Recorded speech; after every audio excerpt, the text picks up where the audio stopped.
For any of you who may not believe or question that Jesus still raises people from the dead, I'm here.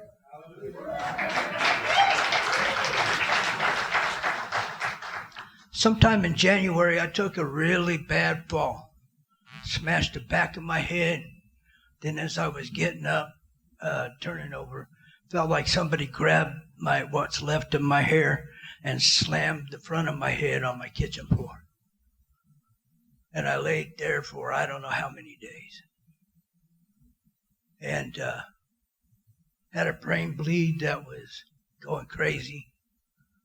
Finally,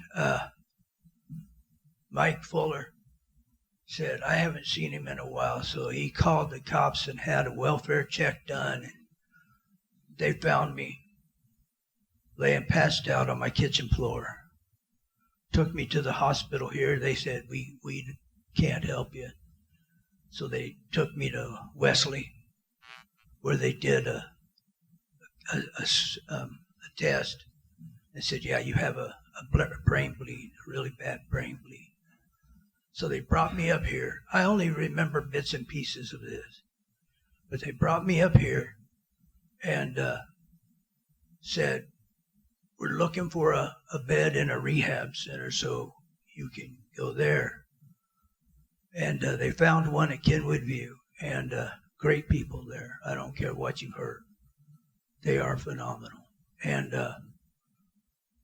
I went there, and I went from 180-some pounds down to 102. I was dying. No ifs, no ands, no buts. Those nurses tell me every day that they were absolutely positive they were going to put me on a hospice because I wasn't responding. I couldn't sit up. I couldn't eat. I couldn't do anything. I could stay awake maybe 5 minutes, and then I was back to sleep.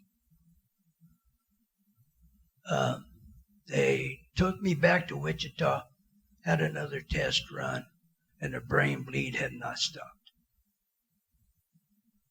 It was actually crushing my brain. And honestly, I had no faith, none. I had no will to live. I wanted to die because I didn't want to be the way I was. And one day,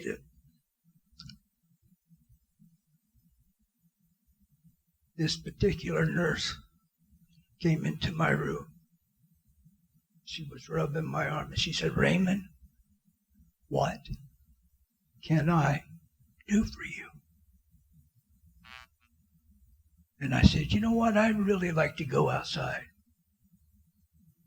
She goes, you can go outside anytime you want. Just let us know. We'll put you in the wheelchair, push you out. You can sit there. I want you to go outside. Those words flipped a switch. I never did go outside at that time, but they flipped a switch. And that, and y'all's prayers, brought me out. See, you guys, like the story in the Bible, and we talked about it here recently, of the 4 men that brought their friend to Jesus. Jesus looked and saw their faith and healed him. He saw y'all's faith and healed me.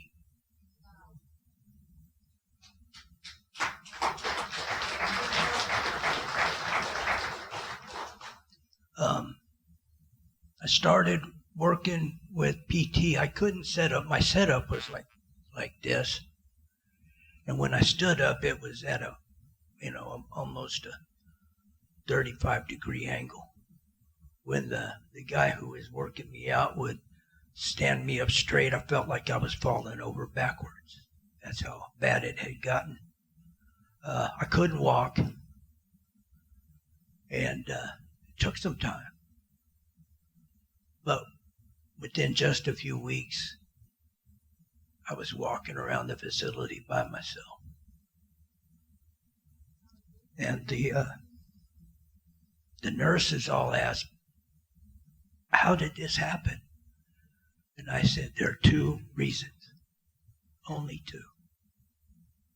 They're like, what are they? I said, Jesus and my church. That's it. Because it's not within me to do this.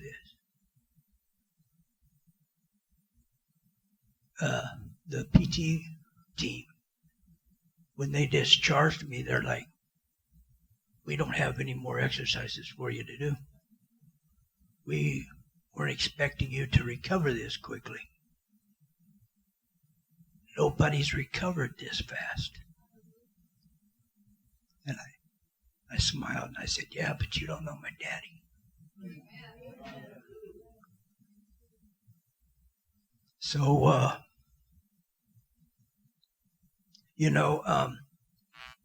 I have no idea what's next. I do know my brain is clearer than it's been for 3 years. No fog. And I'm grateful for that. My niece, my sister-in-law just passed away, and my niece wanted me to come out for a few days. And I was like, well, she goes, and I'll buy the ticket. I'm like, okay. She goes, when do you want to come? I said, you're buying the ticket. She said, when do you want to go home? I said, you're buying the ticket. So I'm leaving the 22nd, a week from Thursday. And I'm coming back. I'll be back in Salina the 27th of June. I'm like, why so long?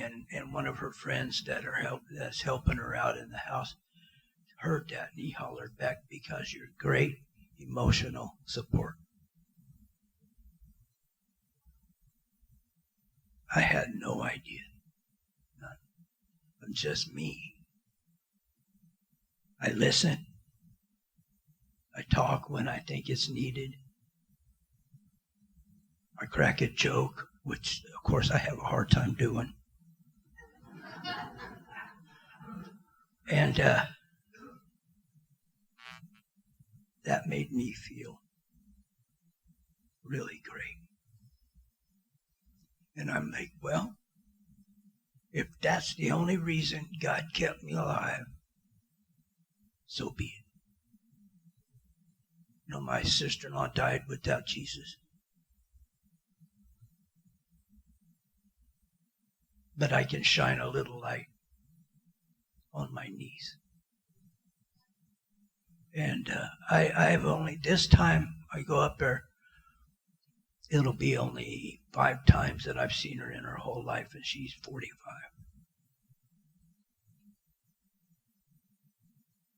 And it's really cool, that somebody she really didn't know, she wants to be around. I'm very grateful for that. But this is God in you. So I thank you with everything that's in me.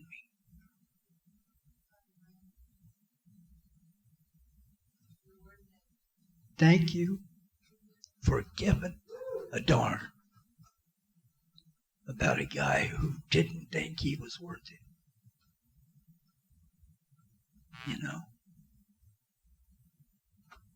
Who just comes in here and does what needs to be done and says hi to people. And that's about it.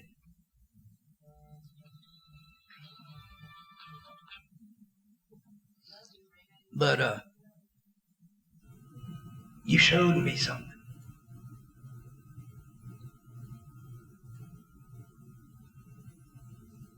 You showed me that you are definitely, without a doubt, my family. And with that, I'm going to get off here because my 10 minutes are up, and he'll pistol whip me if I don't. So, thank you.